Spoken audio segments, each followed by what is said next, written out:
Hello guys, this is Sumit and welcome to SSPin. So guys, कैसी है अपनी family? Hope कि सब बढ़िया ही होंगे। तो गाइस, आज हम बात करेंगे लोगों के अलग अलग शौक के बारे में। तो दुनिया में कई सारे लोगों को अलग अलग किस्म के शौक होते हैं और उनमें से काफ़ी सारे शौक वक्त के साथ बदल जाते हैं।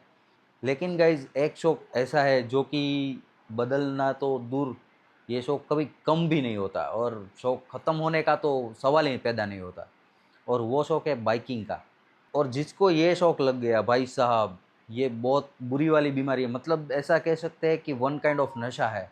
और दूसरे कई सारे नशे जो कि दूसरे दिन निकल जाते हैं, मतलब कि उसका हैंगओवर ख़त्म हो जाता है। लेकिन ये जो नशा है, इसका हैंगओवर मैं ऐसा कह सकता हूँ कि लाइफ टाइम तक जाने का नाम नहीं लेता और वो उम्र के साथ साथ बढ़ता जाता है। लेकिन इस शौक की एक साइड इफ़ेक्ट भी है। जैसे कि सिक्के के दो पहलू होते हैं, वैसे ही इसके कुछ प्रोस और कुछ कॉन्स है। तो पहले बात करते हैं इस शौक के प्रोस की। मतलब जब भी कोई बाइकर या बाइक इंथुजियास्ट जो काफ़ी सारा डिप्रेशन में है और टेंशन में है, तो वो क्या करेगा कि बाइक निकालेगा, थ्रोटल घुमाएगा और डिप्रेशन मानो कि था ही नहीं, पता ही नहीं कि डिप्रेशन क्या चीज़ होती है। बट गाइस, जब इनके खर्चे की बात आती है, माय गॉड, और स्पेशली जब आपके पास सुपर बाइक कैटेगरी का या फिर 400 सीसी से ऊपर या फिर लीटर क्लास बाइक, मतलब कि सुपर बाइक हो, तो ये खर्चे ऑलमोस्ट डबल और ट्रिपल हो जाते हैं। तो अभी मेरी भी हालत कुछ ऐसी ही है कि मेरे बाइक में आया है मोटा वाला खर्चा। यानी कि मेरे बाइक के टायर चेंज करने का टाइम आया है। और वो हायाबुसा का नहीं, अभी तो अपना जो 390 ड्यूक है उसके टायर चेंज करने का टाइम आया है। लेकिन इनके टायर काफ़ी एक्सपेंसिव साइड पे जाते हैं। मतलब आप अगर रेगुलर डेली कम्यूट वाले जो नॉर्मल बाइक्स है उनके टायर से कंपेयर करो तो ये ऑलमोस्ट डबल और ट्रिपल हो जाते हैं। तो पहले मैं यूज़ करता था एमआरएफ के रेव्स डी, जो कि ड्यूअल पर्पज़ टायर थे। लेकिन इस बार मैंने डिसाइड किया कि चलो इस बार रोड बायस टायर यूज़ करते हैं। तो काफ़ी सारी रिसर्च करने के बाद मुझे पसंद आए अपोलो के अल्फ़ा H1, जो कि मैंने ऑनलाइन काफ़ी सर्च किए। लेकिन ऑनलाइन में क्या होता है कि आपको टायर के मैन्युफैक्चर डेट स्पेसिफाई नहीं करते। तो आपको कोई भी टायर चिपका देते हैं, मतलब कि 1 साल पुराना, 2 साल पुराना। और जब आपके पास डिलीवर होता है फिर वो टायर रिप्लेस करने की झंझट, और ये सब मुझे करना नहीं था। तो मैंने राजकोट अपने दोस्त को कॉल किया और उसको बताया कि भाई मुझे चाहिए अपोलो अल्फ़ा H1, तू कहीं से ढूंढ के मुझे बता। तो बंदा गया और उसने देखा कि उसकी मैन्युफैक्चर डेट थोड़ी सी लेट थी। तो उसने वो दुकान वाले से बोला कि भाई मुझे नए मैन्युफैक्चरिंग डेट वाले टायर चाहिए। तो जैसे तैसे करके टायर अरेंज हो गए और मेरे दोस्त ने मुझे टायर भेज दिए।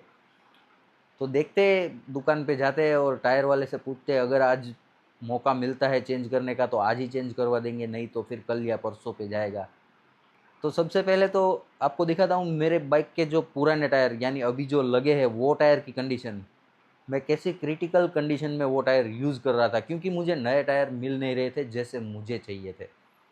चलिए देखते हैं पहले मेरे बाइक के टायर, और उसके बाद उसको चेंज करवाने की प्रोसेस स्टार्ट करते हैं। तो यहाँ पर है अपनी बाइक और टायर की हालत देखो।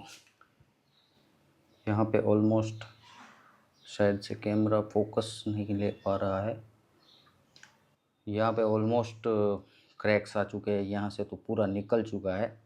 और शायद यहाँ पर दिख रहा होगा, ये यहाँ पर बबल आ चुका है।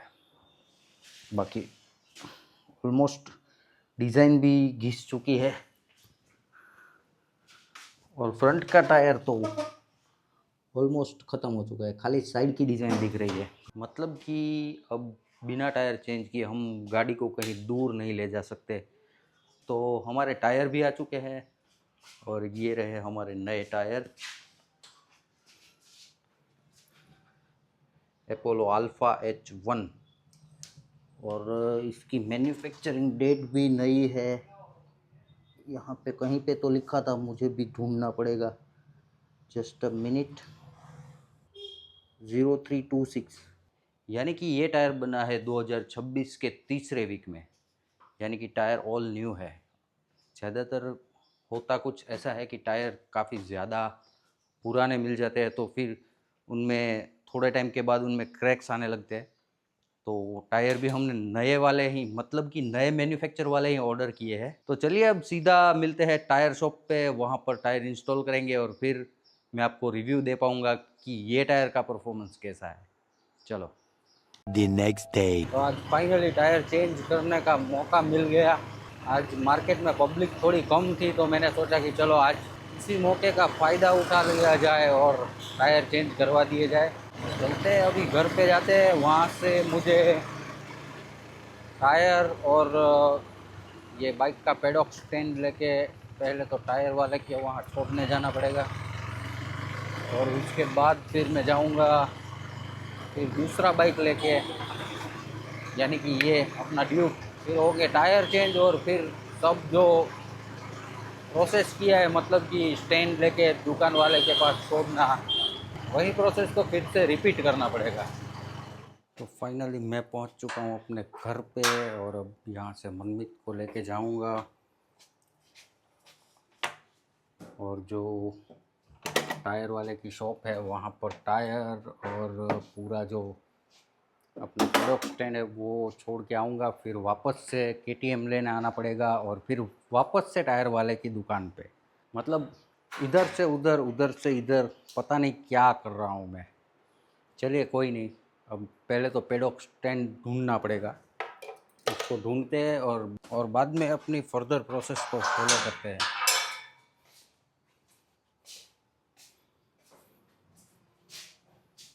तो ये रहे अपने टायर और यहाँ पर पीछे कहीं अपना पेडॉक स्टैंड पड़ा है, उसके लिए मुझे काफ़ी सारा सामान है वो हटाना पड़ेगा। तो फाइनली अपना पेडॉक स्टैंड निकल के आ गया है। अब इसको अपनी शाही सवारी में लोड करेंगे और फिर टायर को लोड करेंगे और फिर हम निकल जाएंगे टुवर्ड्स पंचर वाले की दुकान। चलो। तो मैं और मनमीत निकल चुके हैं हमारी शाही सवारी में टायर और पेडॉक स्टैंड लेकर। पहले टायर वाले के शॉप पे इसको रखेंगे और फिर वापस आएंगे KTM लेने को।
सो गाइज फाइनली अपने बाइक में टायर इंस्टॉल हो चुके हैं और काफ़ी अच्छे भी दिख रहे हैं, जो कि आपने जब इंस्टॉल हो रहे थे तब देखा ही होगा।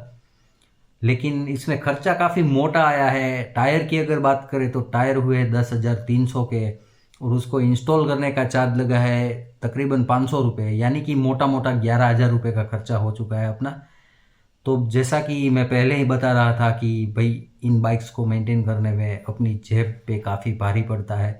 लेकिन अगर इसके सेटिस्फेक्शन की बात करें तो जब भी आप थ्रोटल घुमाते हो तो सारा डिप्रेशन मानो कि गायब हो चुका है। तो इतना तो भाई वर्थ इट है। और हर इंसान की कुछ ना कुछ हॉबीज़ तो होती है और ये थोड़ी एक्सपेंसिव साइड पे जाती है, बट अब है तो है, क्या कर सकते हैं। सो गाइज होप कि आपको आज का व्लॉग पसंद आया होगा।